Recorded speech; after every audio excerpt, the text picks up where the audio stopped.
энэ хилцүүлгийн гол зорилго бол сарын өмнө одоо энэ хоёр ажлын хэсэг бол байгуулагдсан байгаа. Тэгээд энэ ажлын хэсгүүдийг бол харилцаа холбоо мэдээллийн технологийн газраас нээлттэйгээр өөрсдийнхөө сайтн дээр хэн одоо энэ ажлын хэсэгт ормоор байгаагаа бүртгүүлээ. Тэгээд тэр бүх хүмүүс маань ирээд маш гоё нээлттэй төр хувийн хвшлийн хамтын ажиллагаа ингээд эхэлсэн байгаа. Харин залуучууд гэдэг утгаараа Монголоос бас стартап компаниудыг unicorn-ыг одоо гаргах зорилготой компаниуд төр тэгээд дэмжигчид уу тэр хөрөнгө оруулагч тэр инкубатор тэ стартап компаниудад хамтарч ажилладаг болон тэднэр зориулсан үйлчлэгээ үзүүлэгчд гэсэн энэ хамтын ажиллагааг бол маш чухалчилж ингэж голлож ажилладаг. Энэ хамтын ажиллагаан дээр бараг л энэ платформын гол үндэс юмнууд байгаа талаар Монгол өөрөө дэлхийн олон улс орнууд тодорхой хууль дүрмийг нь хөнгөлж тэгээд журмыг нь багасгаж Монголд ийм тест хийх орчин болгож байгаа. Маш олон компаниуд хүнийг дагаад инженерүүд тэгээд туршлага мөнгө гэдээ олон жилүүд орж ирэх юм байна.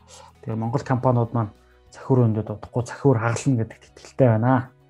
Энэ хүний нөөцийн асуудал бол нэлээд жоохон хүнд асуудал байгаа шүү дээ. Тэгээд хүмүүсээ нэлээд гайгүй бэлдэж байгаад арай хийж гарч ирэнгүүт нь хүмүүс маань эргээд яваад өгдөг. Ашигла болох бүх дотоодын софтверийн стартапуудын бүтээгдэхүүнүүдийг төр нь хамгийн эхлээд авдаг байхын зарчмыг хэрэгжүүлье. Ихэр нөгөө жидүүгийн зээлийг илүү чанартай болох үүднээс энэ технологийн компаниуд энэ дээр оролцмоор байна. Хамгийн Монголын стартапуудад тулгараад байгаа хамгийн том асуудал нь юу юм бэ те? Чухал нь бол санхүүгийн өндөрлөл гэдэг юм байна. Хүний нөөцийн асуудал гэдэг юм байна.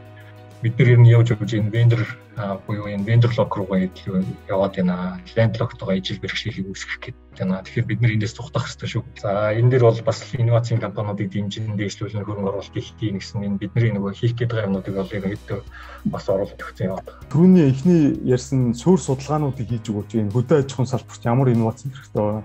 Одоо энэ логистик тээврийн салбарт ямар инновацууд хэрэгтэй байна? Энэ суурь судалгаануудыг хийгээд асуудал дээр хэвлэлээ сүрж хийхгүй бол тэгээд энэ нэг төр нь өөрөө хэрэглээд улс нь өөрөө хэрэгжилчихээр цаанаа юу гэж харагдаад байна гэхээр энэ бол одоо бүхэл бүтэн улсын хэмжээнд одоо нэг улсын хэмжээнд ингээ хэрэглэгдсэн систем байна гэж харагддаг юм байлээ л дээ. Нэгдүгээрт нь бол мэдээлэл технологиг бол Монголоос хамгийн түрүүнд одоо инновацийн тэргүүлэх чиглэл болгоно. Тэр дотроо бол иймэл оюун ухаан болон түүн суурьсан технологи, за их хөгжлийг боловсруулах big data хөгжүүлэлт. Гол нь энэ одоо бидний араас явж байгаа залуучуудын хамт замыг богино болгох те. Дээр нь одоо хөрсөн дээр гарсан шийдвэрүүдийг гаргах зөвхөн одоо төр дангаараа яваад авах, хувийн хвшил дангаараа яваад авах, төр хувийн хвшил ингээ хамтраад явах юм бол хийж болдгийм.